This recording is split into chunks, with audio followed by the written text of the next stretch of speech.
अविरल विद्या YouTube channel में आप सभी का हार्दिक स्वागत है मित्रों। आइए आज हम पढ़ते हैं संस्कृत स्वयं शिक्षक का पाठ 9। पहले कुछ शब्दों के अर्थ पढ़ते हैं, फिर वाक्यों की तरफ जाएंगे। शिष्यः शिष्य, कृपा दया, स्वसा बहिन, दासः नौकर, भानुः सूर्य, माता माँ, पिता बाप, गुरुः पढ़ाने वाला, बंधुः संबंधी, भगिनी बहन, पुत्रः लड़का, तुभ्यम तेरे लिए, मह्यम मेरे लिए, तव तेरा तेरी तेरे। देखो इसमें ये इन्होंने तव ते शब्द लिखा है। क्या लिखा है? तव ते। देखिएगा, तव ते, जबकि ये दोनों अलग अलग शब्द हैं। तव का मतलब भी तेरा तेरी तेरे होता है और ते का मतलब भी तेरा तेरी तेरे होता है। उसी प्रकार मम का अर्थ होता है मेरा मेरी मेरे, उसी प्रकार मे का अर्थ भी मेरा मेरी मेरे होता है। तो यह विशेष प्रयोग होता है जो ते वाला होता है और मे वाला होता है। उसी प्रकार जो सह शब्द होता है उसका बहुवचन भी ते होता है। सह तौ ते, यानी ते का अर्थ होता है वे सब। और यहाँ जो तव का जो ते दे रखा है यहाँ पर, इसका अर्थ भी होता है तेरा। तो जो तव है और ते है वे दोनों अलग अलग हैं। तब और ते इन्होंने जोड़ करके लिख दिया है। तो ध्यान रखिएगा, इस ते को जो तो तब ते लिखा हुआ है इसमें सिर्फ तब लेना है आपको। क्या? तव। ठीक है मित्रों, आगे बढ़ते हैं। मम मेरा, तस्मै उसके लिए, अस्मै इसके लिए, तस्य उसका। अच्छा, ये तस्मै और तस्य ये किसके रूप हैं? ये जो रूप हैं वह हैं सह, यानी वह। सह का अर्थ क्या होता है? वह। उस शब्द के ये रूप हैं। तस्मै उसके लिए, तस्य उसका, उसकी या उसके। आगे बढ़ते हैं वाक्यों की तरफ। तव गुरुः कुत्र अस्ति? तेरा गुरु कहाँ है? इदानीं मम गुरुः तत्र अस्ति। अब मेरा गुरु वहाँ है। हम जब हिंदी भाषा में अपने से बड़े के लिए बोलते हैं तो सम्मानजनक शब्दों का प्रयोग करते हैं। तो हम यह नहीं कहते कि मेरा गुरु वहाँ खड़ा है। हम क्या कहते हैं कि मेरे गुरु जी वहाँ खड़े हैं। परंतु संस्कृत में जो शब्दों के शब्द हैं वह व्याकरणों से बद्ध हैं। वहाँ एक वचन के लिए बहुवचन का प्रयोग नहीं किया जाता। अगर क्रिया एक वचन की है, कर्ता एक वचन का है तो क्रिया भी एक वचन की ही होगी, और कर्ता बहुवचन का है तो क्रिया बहुवचन की ही होगी। ठीक है। तो इदानीम मम गुरु हु तत्र अस्ति। अब मेरा गुरु वहाँ है। तो ये जो है सिर्फ इस संस्कृत वाक्य की सीधे सीधे हिंदी है। ठीक है।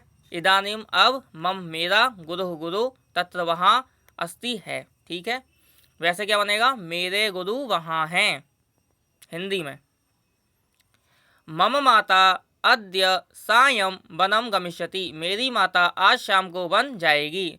अधुना मह्यम पठनाय पुस्तकम देहि। अब मुझको पढ़ने के लिए पुस्तक दे। तस्य गृहं कुत्र अस्ति? उसका घर कहाँ है?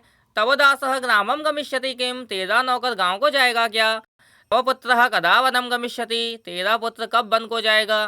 मम बंधुः इदानीं पुस्तकं पठति। मेरा संबंधी अब पुस्तक पढ़ता है।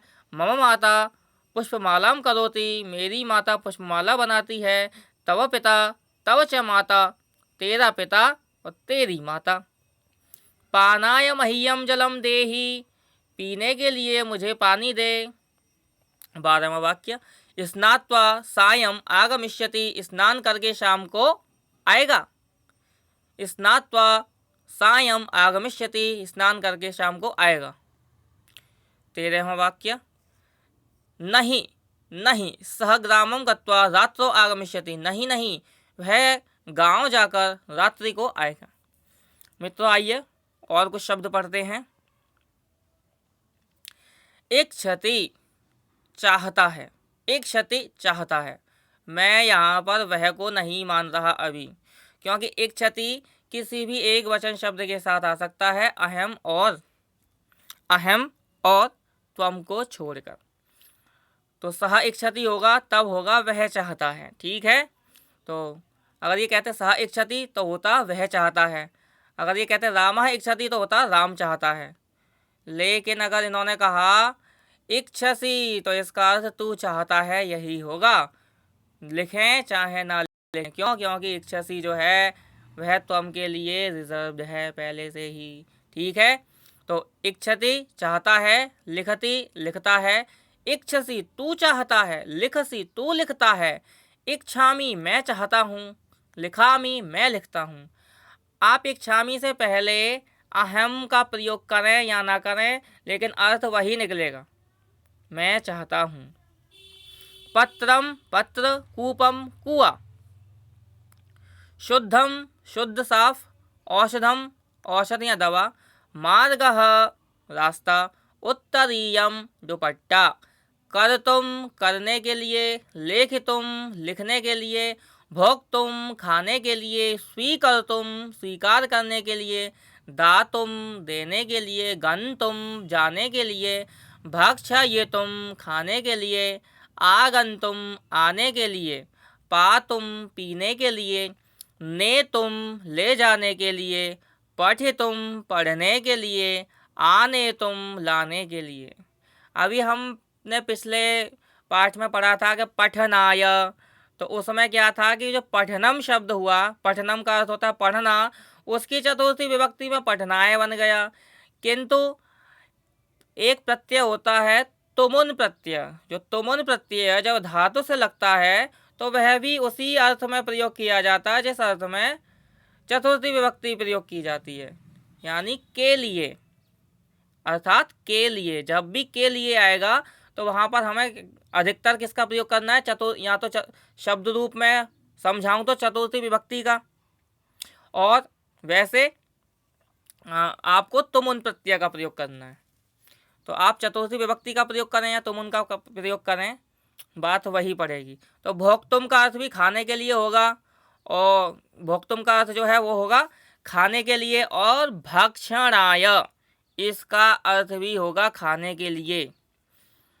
ठीक है, ऐसे ही जो है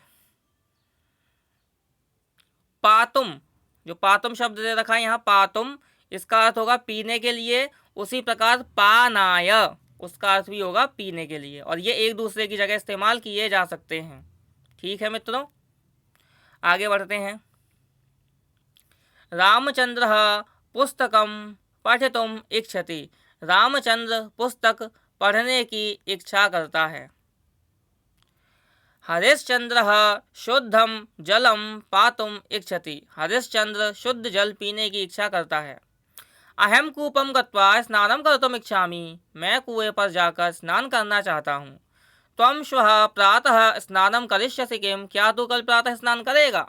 नहीं, अहम श्वः प्रातः स्नानम कर्तुम न इच्छामि, नहीं मैं कल सवेरे स्नान करना नहीं चाहता।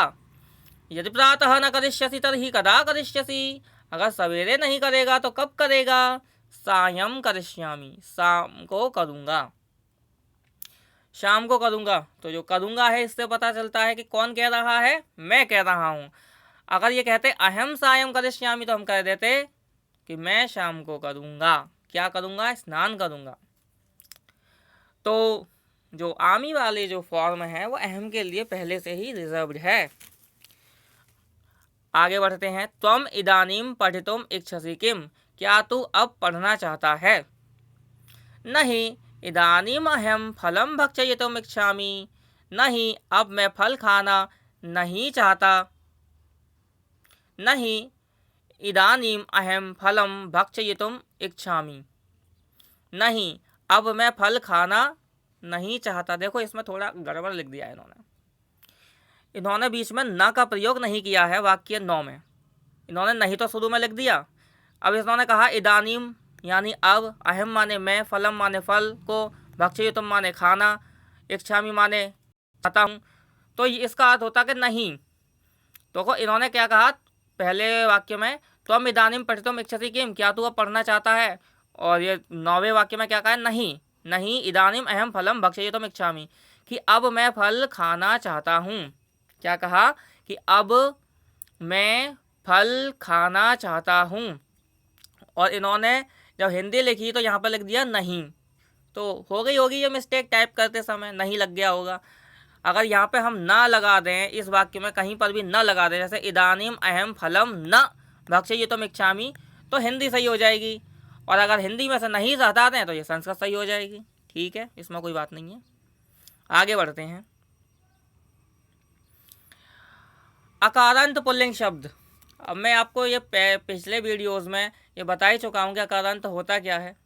ठीक है, आगे बढ़ते हैं, पढ़ते हैं।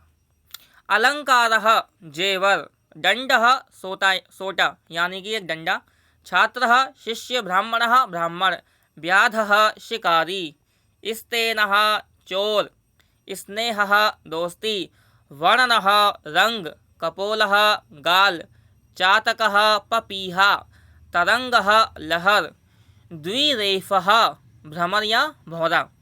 अब देखो ये जो शब्द देखा नयनम और नेत्रम, नयनम और नेत्रम ये दोनों शब्द नपुंसक लिंग के हैं, पुल्लिंग के नहीं हैं। ठीक है तो ये अकारांत शब्द, लेकिन नयनम और नेत्रम ये जो शब्द है ये नपुंसक लिंग के हैं, पुल्लिंग के नहीं हैं।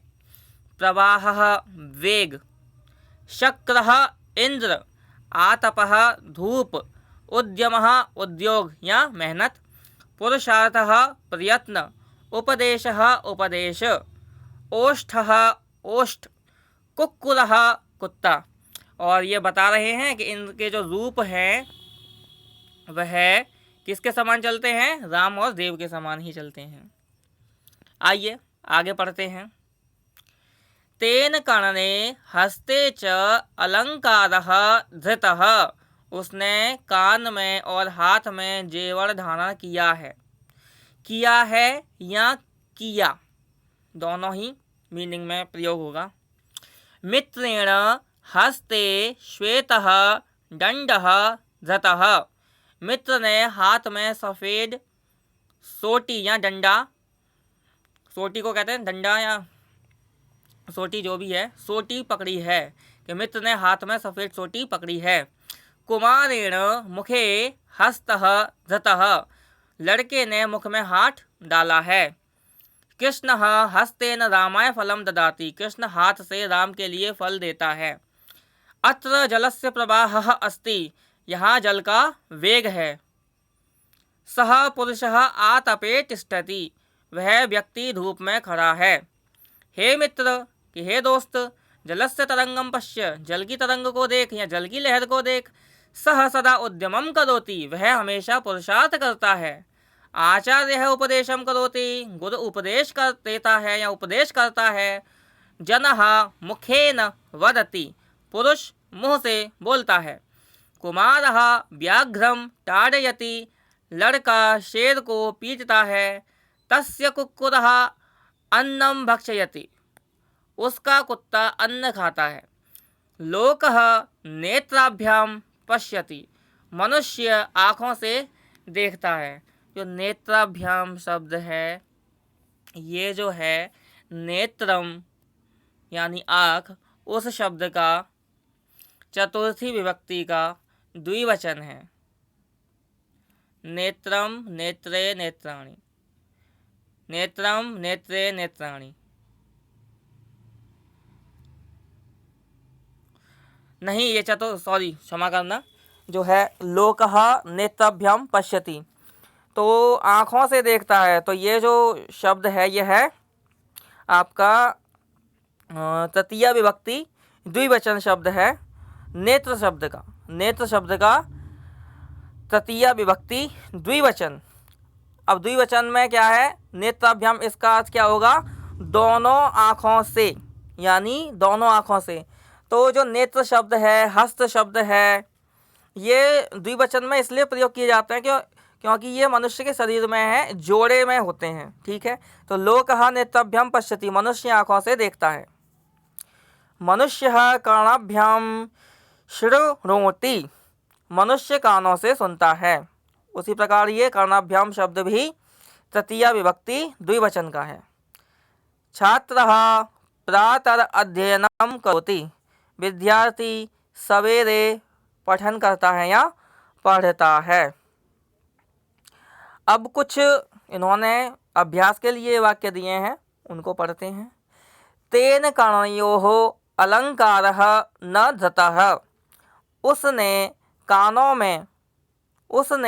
कानों में कोई भी आभूषण नहीं पहना है। भृत्येन हस्ते दंडः न धृतः।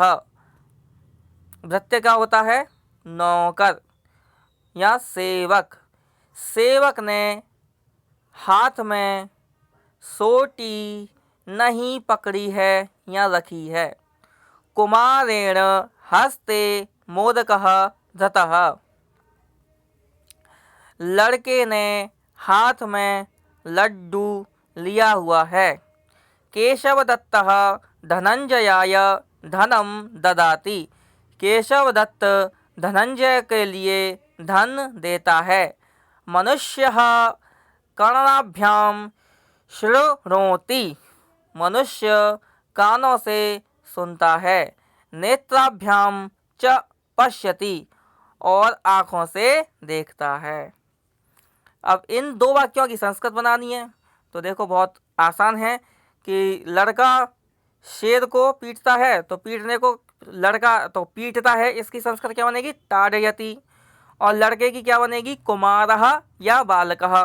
तो दोनों बना सकते हैं, तो हम कहेंगे बालकः सिंहम ताड़यति। ठीक है, तो कर्म जो होता है उसमें द्वितीय विभक्ति का प्रयोग होता है। तो जैसे सिंह शब्द है उसकी द्वितीय विभक्ति होगी सिंहम। तो लड़का शेर को पीटता है तो बालकः सिंहम ताड़यति। ठीक है। दूसरा वाक्य, मेरा भाई अब यहाँ नहीं है। ठीक है, तो मेरा के लिए क्या होता है? मम भाई के लिए भ्राता, अब के लिए इदानीम, यहाँ के लिए अत्र, नहीं है के लिए क्या आ जाएगा? नास्ति। मम भ्राता इदानीम अत्र नास्ति। ठीक है मित्रों, आज के पाठ में बस इतना ही। आप संस्कृत के लिए अपना समय दे रहे हैं, इसके लिए आप सभी का हार्दिक धन्यवाद। हरिओम।